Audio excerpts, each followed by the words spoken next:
Welcome everyone to this video where we're going to talk about how equilibrium responds to changes in reaction conditions and such, right? Essentially LeChatlier Principle for, you remember from general chemistry. So, right, this LeChatlier Principle, equilibrium responding to different types of stress, right? The types of stress that can happen, right, are things about increasing or decreasing concentration of reactants or products, right? Potentially you could be adding a catalyst or adding removing solids or liquids, right? Increasing or decreasing pressure by changing volume, by adding or removing products, by adding a non-reactive gas, right? Decreasing temperature, increasing temperature, right? All these things are potential ways you could put stress on your equilibrium, right? Alter the equilibrium from its current conditions, right? And really, if any of these things affect the chemical equilibrium, as we showed in the previous video when we talked about chemical equilibrium, right, it really comes down to whether or not these things affect the chemical potential, right? If the chemical potential gets altered by any of these things, it will affect whether or not your reaction is still at equilibrium, and if not, then, right, the molecules, right, will react to reestablish an equilibrium between the chemical potentials of your reactants and products. Right. So first off, right, catalysts, right? Catalysts are not going to affect equilibrium whatsoever, right? Because catalysts just speed up your reaction, right? Catalysts do not affect equilibrium. It does not change the chemical potentials of your reactants and products, right? It just makes it so you get to reactants or products faster, okay? So catalysts will not affect equilibrium whatsoever, okay? Right? But if we potentially change concentration of reactants or products, right, that will change equilibrium, right? If I have some gas, right, its chemical potential is really the standard chemical potential plus RT ln of P, right? And that pressure is related with the number of moles, right, based on our ideal gas law, okay?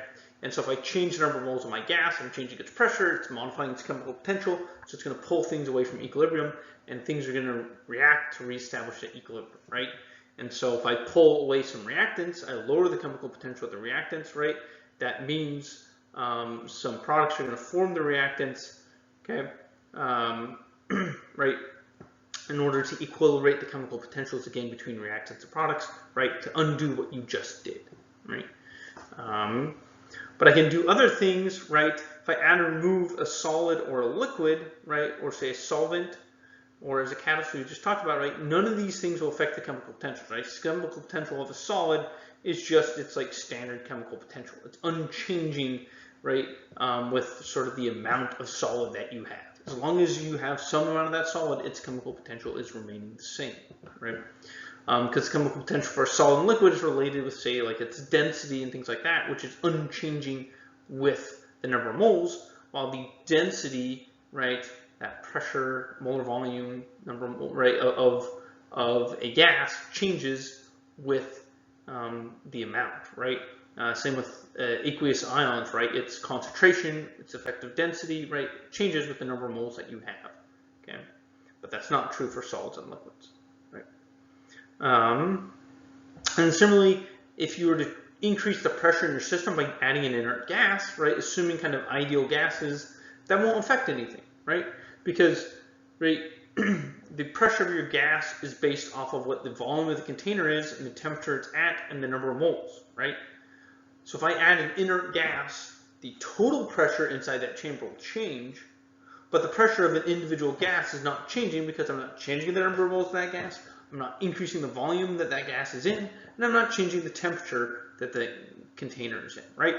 And so, right, the only way that it can affect the pressure and things like that of the actual gas is if we're dealing with like non-ideal gases and you have these intermolecular forces and things like that, and that's very minor effects, right? So adding an inert gas does not affect chemical equilibrium in general. Okay. Right, and so again, how equilibrium is affected by changes in things, right? So for example here, right, I've increased my concentration of H2, I've added some amount of H2 after I've established equilibrium, right? Well, because of the addition of H2, right, that changed its chemical potential, right? Such that now, right, I increased the chemical potential of H2, right? Because if I look at mu equals mu naught, right, is plus, sorry, RT ln of P of, say, H2, right? Well, if I increase the pressure, this increases this term in a positive way, right? Natural log of a number greater than 1, right, is more positive, right? And the natural log of a number that approaches 1 from 0, right, the closer it is to 1, the less negative it is, right? So as you add this gas, you're increasing the chemical potential of H2, right? So now I have my reactants, a chemical potential reactants, chemical potential of my products are equal at equilibrium, right? I've added some amount of reactants that increase its chemical potential, right?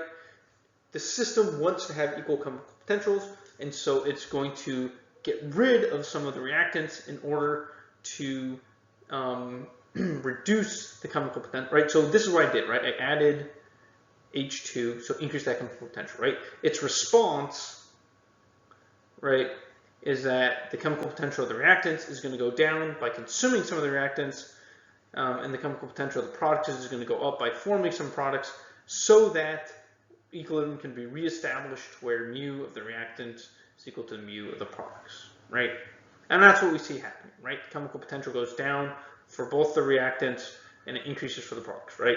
N2 goes down, even though I didn't add N2, it's going to go down because I got to react some of my reactants in order to reduce its chemical potential as I'm increasing the chemical potential of the products.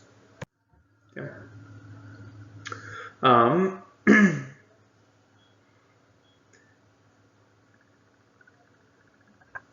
Right. So the equilibrium constant itself can change with changing the temperature, right? And we'll talk about that in the next video. But its value is independent of pressure, chemical composition, right, mole fraction, and things like that. Okay, right. So, right, the value of the equilibrium constant, right, is what we're talking about. K, right, is independent of the composition and things like that, right? It's always the same value, and your reactants and products react in a way to eventually reestablish that ratio of products to reactants. Okay. Right, and so LeChatlier's principle, right, is just saying a system that's initially at equilibrium when subject to some type of stress will react in a way to counteract that stress, right, as we've been discussing and showing. Okay. Right, and so if I change volume, for example, right, if I have a bunch of gases in a reaction, right, well, if I increase the volume, right, that's going to effectively decrease the pressure of every single gas, okay, right? And so if I have a reaction that's like 2A gas going to B gas, right, if I increase the volume, meaning I decrease the pressures of A and B, right, well, that's going to reduce the chemical potential of A and B, but it's going to reduce the chemical potential of A more than it will for B because of the fact that I have 2 of A, right? Right, as a stoichiometric coefficient of 2, right? And so the chemical potential of my reactants will go down more than the chemical potential of my products, right? Will decrease, which means in the end, my chemical potential, right? If I have like a plot of my chemical potential, right, with volume or something, right, that, right, mu of the reactants decreases with increasing volume, while mu, right, of the products, right, that's mu of the reactant, right, and so it goes down even more as I increase the volume, right, and then I got this difference. So in the end, right, my chemical reaction is going to want to reduce the chemical potential of the products and increase the chemical potential of the reactants so that they become equal to reestablish equilibrium, right? And so I'm going to form more reactants in this case, which I'm going to form more gas molecules, right? So that's kind of fundamentally, right, what's going on and how the chemical potentials are changing, and the system wants to reestablish equilibrium between these chemical potentials, right? And effectively, what this does and how we teach it, right, in general chemistry, right, is just the idea of the equilibrium reaction is going to favor the side of the reaction with more gas molecules, right? If there's more volume, it's going to form more gas molecules to try to re-increase the pressure, right, after you've just reduced the pressure, okay? Similarly, if I decrease the volume, right, and I lower the volume, my chemical reaction is going to favor the side. If there is a side with more or less moles of gas, right, if both sides have the same number of moles of gas, then nothing changes, right? But if I have a side that has fewer moles of gas, right, like in the chemical reaction presented here, okay, then my chemical reaction is going to go to the side with fewer moles of gas when I decrease the volume and increase the pressure in order to counter that increase in pressure by decreasing the pressure, right? It's doing the opposite of the stress you applied, right? You applied some increase in pressure stress, so it's going to try to reduce the pressure to counter it. Okay. Right, and again, I can change that pressure by adding and removing reactants, by changing the volume, okay, at constant temperature, right, or I can add an inner gas. But again, an inner gas does not affect the equilibrium, okay, and we've discussed kind of the other two and how they affect chemical equilibrium.